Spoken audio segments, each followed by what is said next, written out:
নমস্কাৰ, জ্যোতিষ শিকোৱা হওক শীৰ্ষক শিক্ষামূলক শিতানলৈ আপোনালোক আটাইকে মই জ্যোতিষ মহৰ্ষি মণি কাশ্যপে স্বাগতম জনাইছোঁ।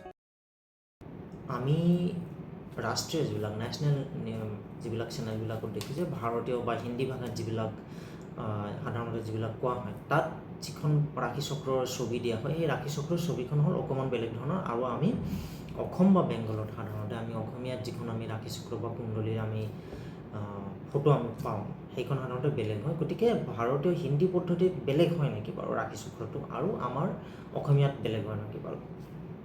তলত যিটো দিয়া আছে তললৈ চাওক, যিটো এ বুলি লিখা আছে সেয়া হ'ল এই পদ্ধতিত সাধাৰণতে আমাৰ হিন্দী যিবিলাক ৰাশিচক্ৰ দিয়া হয় বা হিন্দী ৰাশিফলবিলাক দিয়া হয় বা হিন্দী মতে যি কুণ্ডলী বনোৱা হয়, তাত সাধাৰণতে এই ধৰণে লিখা ধৰণে প্ৰস্তুত কৰা হয়। আৰু বি বুলি য'ত লিখা আছে, আমি অসমীয়া বুলি য'ত লিখিছোঁ, অসমীয়াত যিবিলাক কুষ্ঠি বনোৱা হয়, অসমীয়াত যিবিলাক কুণ্ডলী বনোৱা হয়, সেইবিলাক আমি এই ধৰণে লিখোঁ।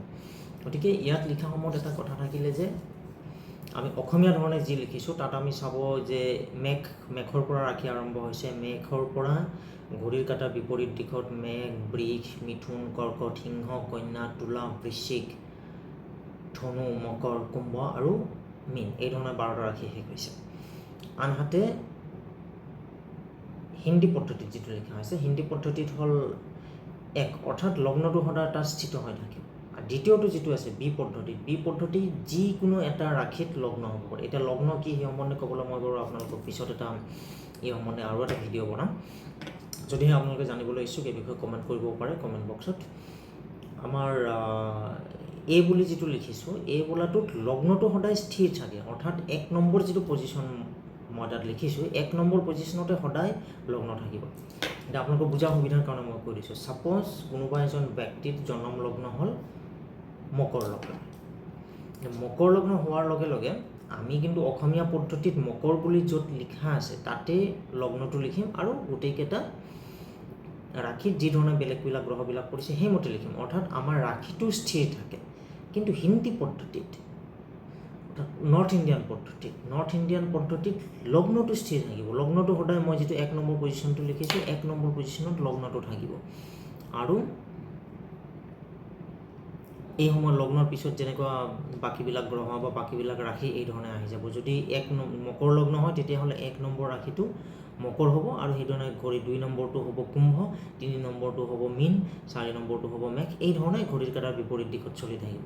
কিন্তু অসমীয়া পদ্ধতিত, অসম আৰু বেংগলত এই পদ্ধতিটো প্ৰচলিত, আমি স্থিৰ ৰাশিটো সদায় স্থিৰ থাকে, লগ্ন আৰু অন্যান্য গ্ৰহবিলাক সেইধৰণে ৰাশিত আমি স্থিত কৰোঁ। কিন্তু নৰ্থ ইণ্ডিয়ান পদ্ধতিত দেখা গৈছে যে যিবিলাক, সেইকাৰণে হিন্দী ভাষাত যিবিলাক কুণ্ডলী আমি পাওঁ সেইবিলাক কুণ্ডলীত লগ্নটো স্থিৰ থাকে। গতিকে বহুতে প্ৰশ্ন কৰে যে তেওঁলোকৰ পদ্ধতিটো বেলেগ নেকি, আমাৰ পদ্ধতিটো বেলেগ নেকি? বেলেগ একো নহয়, গোটেই পদ্ধতিটো একেই। সকলোবিলাক আমাৰ ভাৰতীয় সনাতনী পৰম্পৰা অনুসৰিয়ে, জ্যোতিষৰ জ্ঞান অনুসৰিহে গোটেইবিলাক কৰা হয়। গতিকে দুইটাতে ৰিজাল্ট একে পাব। গতিকে এইটো এটা খুদনি আছিল, এইটো মই দূৰ কৰিবলৈ চেষ্টা কৰিছোঁ। আপোনালোকে কেনেকুৱা পালে জনাব, আৰু জ্যোতিষ সম্পৰ্কীয় আৰু কি কথা আপোনালোকে জানিবলৈ আগ্ৰহী, এই সমগ্ৰ এইবিলাক বিষয় যদি আপোনালোকে কমেণ্ট বক্সত কমেণ্টছ কৰে, তেতিয়াহ'লে মই পৰৱৰ্তী আমাৰ ভিডিঅ'সমূহত এইসমূহ বিষয় আপোনালোকৰ মাজলৈ লৈ আহিবলৈ চেষ্টা কৰিম। ধন্যবাদ।